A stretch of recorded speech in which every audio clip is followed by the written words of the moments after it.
बिस्मिल्लाहिर्रहमानिर्रहीम। अस्सलाम वालेकुम नाज़रीन गिरामी, मलका बरतानिया के इंतकाल के बाद चार्ल्स नए बादशाह बन गए हैं। बरतानिया की मलका एलिज़ाबेथ दोम 70 बरस तक बरतानवी तख्त पर बराजमान रहने के बाद 8 सितंबर 2022 को अपनी स्कॉटलैंड की रिहाइशगाह पर इंतकाल कर गईं। वो बरतानवी तारीख में सबसे ज्यादा अरसे तक तख्त नशीन रहने वाली हुक्मरान हैं, जिनके दौर का आगाज अपने वालिद के इंतकाल के बाद 1952 में हुआ था। इनका इंतकाल 96 बरस की उम्र में बालमोरल में हुआ। वो अपनी स्कॉटिश रिहाइशगाह पर मौजूद थी, जहां तबीयत खराब होने पर शाही खानदान के अफराद पहले ही जमा हो चुके थे। इनके इंतकाल पर बरतानिया में 10 रोजा सोग का ऐलान किया गया है। एलिज़ाबेथ दोम अपने वालिद के इंतकाल के बाद 1952 में तख्त नशीन हुई थी। इनकी पैदाइश 21 अप्रैल 1926 को लंदन में हुई थी। मलका के इंतकाल के बाद उनके बड़े बेटे चार्ल्स साबिक प्रिंस ऑफ वेल्स बरतानिया और 14 कॉमनवेल्थ रियासतों के बादशाह बन गए हैं। सबसे पहले तो चार्ल्स ने ये फैसला करना है कि उन्होंने हुक्मरानी के लिए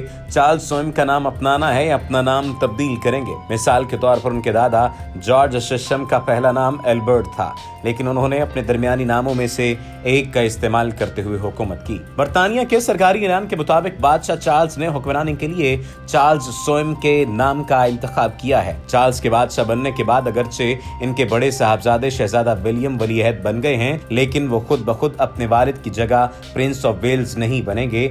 इनकी अहलिया कैथरीन को डचेस ऑफ कॉर्नवेल के नाम से जाना जाएगा। अपनी वालिदा की मौत के बाद पहले 24 घंटों में चार्ल्स को सरकारी तौर पर बादशाह करार दे दिया जाएगा। ये लंदन में सेंट जेम्स पैलेस में एक रस्मी इदारे के सामने होता है, जिसे इल्हाक काउंसिल कहा जाता है। सरकारी तौर पर काउंसिल की तरफ से चार्ल्स को बादशाह करार दिए जाने के बाद इल्हाक काउंसिल की दोबारा मीटिंग होगी। मुमकिन तौर पर यह मीटिंग एक दिन बाद होगी, जिसमें बादशाह चार्ल्स भी प्रिवी काउंसिल के साथ शरीक होंगे। बरतानवी बादशाह के दौरे हुकूमत के आगाज में कुछ दूसरे सरबराहाने मुमलिकत की तर्ज पर कोई हलफ बर्दारी नहीं होती, लेकिन 18वीं सदी की रिवायत के मुताबिक बादशाह एक ऐलान करेगा जिसमें वो चर्च ऑफ स्कॉटलैंड के तहफ्फुज का हलफ उठाएगा। इसके बाद बाज़ाब्ता तौर पर चार्ल्स को बादशाह करार देने का अवामी ऐलान किया जाएगा। बादशाह के लिए कौमी तराने में सन 1952 के बाद पहली बार तरमीम की जाएगी और इनके लिए गॉड सेव द किंग के अल्फाज शामिल किए जाएंगे। इससे पहले गॉड सेव द क्वीन के अल्फाज तराने में शामिल थे।